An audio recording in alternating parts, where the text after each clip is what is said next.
Welcome to cook book by Sandhya. ఈరోజు వీడియోలో రవ్వ కేసరి ఎలా చేసుకోవాలో చూద్దాం.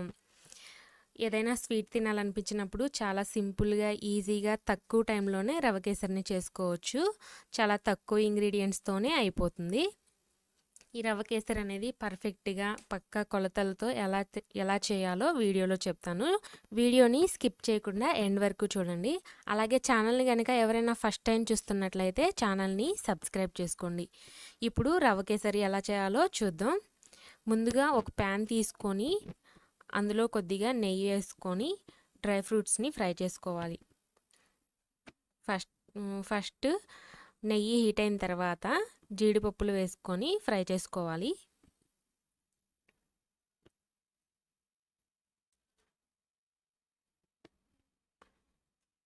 జీడిపప్పులు కొద్దిగా ఫ్రై అయిన తర్వాత ఇందులోనే కిస్మిస్ కూడా యాడ్ చేసుకొని ఫ్రై చేసుకోవాలి.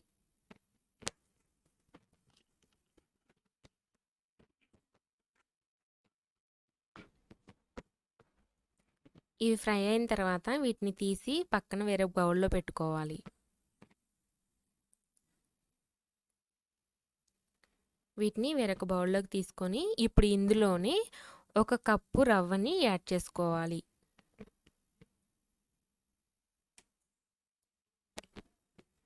రవ్వ మొత్తాన్ని ఇలా కలుపుకుంటూ ఫ్రై చేసుకోవాలి. ఇప్పుడు 1 కప్పు రవ్వ తీసుకున్నాం కాబట్టి అదే కప్పుతో 3 కప్పుల వరకు వాటర్ తీసుకొని వేడి చేసుకోవాలి. రవ్వ కొద్దిగా కలర్ మారేంత వరకు ఫ్రై చేసుకోవాలి. ఇలా ఫ్రై అయిన తర్వాత మనం వేడి చేసిన వాటర్ని ఈ రవ్వలో పోసుకుంటూ రవ్వని ఇలా తిప్పుకుంటూ వాటర్ పోసుకోవాలి. అప్పుడు రవ్వ అనేది ఉండలు కట్టకుండా ఉంటుంది. 1 కప్పు రవ్వకి 3 కప్పుల వాటర్ అయితే పర్ఫెక్ట్గా సరిపోతుంది. ఇలా రవ్వంతా కూడా దగ్గర పడేంత వరకు తిప్పుకోవాలి. ఇలా దగ్గర పడిన తర్వాత దీనిలోని 1.5 కప్పుల షుగరు యాడ్ చేసుకోవాలి. 1 కప్పు రవ్వకి 1.5 కప్పుల షుగరు పర్ఫెక్ట్గా సరిపోతుంది.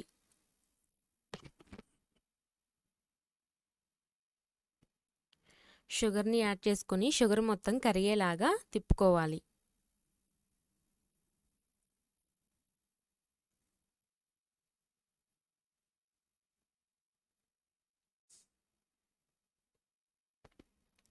షుగర్ మొత్తం కరిగిన తర్వాత ఇప్పుడు ఇందులోనే కొద్దిగా ఫుడ్ కలర్ని యాడ్ చేసుకోవాలి. నేను ఇక్కడ ఆరెంజ్ ఫుడ్ కలర్ని యాడ్ చేసుకుంటున్నాను.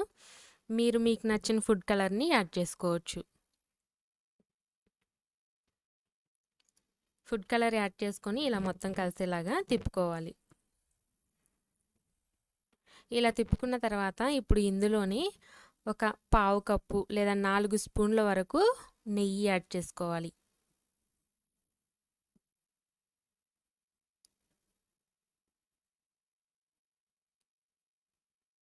నెయ్యిని యాడ్ చేసుకొని మొత్తం కలిసేలా తిప్పుకోవాలి.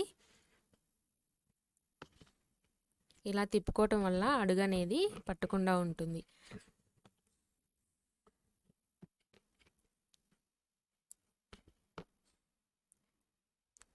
ఇలా తిప్పుకుంటూ ఉన్నప్పుడు ఈ కేసరి అనేది బాండ్లీకి అంటుకోకుండా ఇలా విడిపోతున్న టైంలోనే స్టవ్ ఆఫ్ చేసేసుకొని మనం ముందుగా ఫ్రై చేసి పెట్టుకున్న జీడిపప్పుల్ని కిస్మిస్ని యాడ్ చేసుకోవాలి. ఇంతేనండి, చాలా సింపుల్ రవ్వ కేసరి చేయడం. ఈ రెసిపీ కనుక మీకు నచ్చినట్లయితే వీడియోని లైక్ చేయండి, షేర్ చేయండి, కామెంట్ చేయండి. అలాగే ఛానల్ ఎవరైనా ఫస్ట్ టైం చూస్తున్నట్లయితే ఛానల్ని సబ్స్క్రైబ్ చేసుకోండి.